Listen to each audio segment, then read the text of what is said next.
मुंबईतील NG आचार्य DK Marathi महाविद्यालयाने जारी केलेल्या हिजाब बंदीला सर्वोच्च न्यायालयाने स्थगिती दिली आहे। महाविद्यालयाने परिपत्रक जारी करून हिजाब, निकाल, बुरखा, टोपी आणि तत्सम पोशाख परिधान करण्यावर बंदी घातली होती। या परिपत्रकाला स्थगिती देण्याचा न्यायालयाने निर्णय घेतला आहे। महाविद्यालयाची सूचना कायम ठेवणाऱ्या मुंबई उच्च न्यायालयाच्या निर्णयाला याचिकाकर्त्यांनी सर्वोच्च न्यायालयामध्ये आव्हान दिलं होतं। या प्रकरणी पुढची सुनावणी आता 18 नोव्हेंबरला होणार आहे।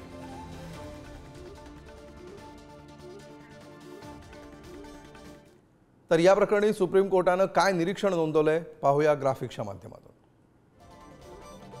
कोणी कपाळावर टिळा लावला म्हणून कॉलेजमध्ये प्रवेश नाकारता येतो का असा सवाल कोर्टाने विचारला। मुलींच्या पेहरावावर बंदी घालून तुम्ही कसलं सशक्तीकरण करत आहात? मुलींनी काय परिधान करायचं आहे ते त्यांच्यावर सोडावं। स्वातंत्र्याच्या इतक्या वर्षांनंतरही मुलींच्या पोशाखावर अशी बंदी असल्याची चर्चा आहे, हे दुर्दैव।